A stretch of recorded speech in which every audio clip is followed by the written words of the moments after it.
Now, there's one other myth going on out there. I tried to put this to sleep yesterday, so I'll try and put it to sleep again today. This tax issue was never in anybody's mind. It came out of nowhere. No, what came out of nowhere was Roberts and his use of the tax issue. But the government had actually raised it early on. We talked about it on this program several times. The Obama administration tried to liken Obamacare to Social Security. And in the case of the Social Security litigation in front of the Supreme Court, FDR told the American people it wasn't a tax, it was insurance that you would contribute to, when in fact it was a tax. And then his Solicitor General told the Supreme Court, well, of course it's a tax. It's a direct tax, just like the income tax. And the case was upheld. Social Security was found constitutional because it was said to be akin to an income tax. So lies all around. Well, as soon as the government raised this point, Landmark Legal Foundation and I jumped into the fray to deal with that point.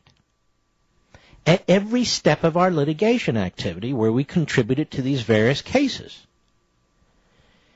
And in our amicus brief to the U.S. Supreme Court, we specifically addressed this. And yet I read today in one of the conservative newspapers by a columnist who I consider a friend that nobody ever brought this up, nobody ever thought it was an issue. Well, that's simply false.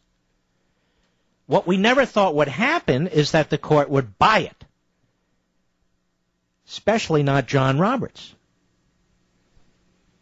Page 18, page 19, page 20, page 22, page 23, page 24, page 25, page 26, page 27, page 28, page 29, page 30, and part of page 31, page 32, bear with me, page 33, page 34, page 35. So pages 18 to 35 of Landmark Legal Foundation's brief specifically deals with the tax question. And yet we have people running around, there's nobody dealt with it. And I talked about this yesterday. And it was a slam dunk. It was a slam dunk because this penalty, which the government originally tried to say was a tax, then pulled back, and then it's Roberts who brought it back up.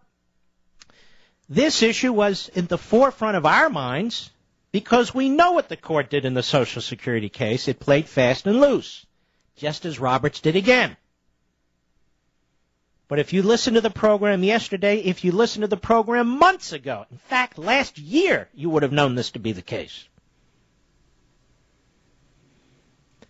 First of all, as we said in our brief, the court has to put words in the mouth of the President of the United States, and the court has to pretend there's legislative history to support this, and the court has to reject the denunciations by the President and others when the issue was raised with them directly that it was a tax. So the court did that. It lied. And then we said, look, if you're going to call it a tax, well, which tax is it under the federal Constitution? It's not a direct tax, which has to be apportioned among the states.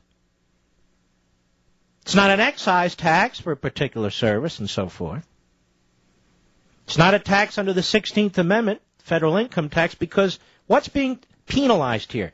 You're being penalized if you're uninsured but can afford insurance. So you're not being taxed on income. You're not being taxed on a service. This apportionment thing, a direct tax in the states. So that's it. That's your choices. Well, it fails under all of them. So what did Roberts do to get around it? He said, don't worry about that.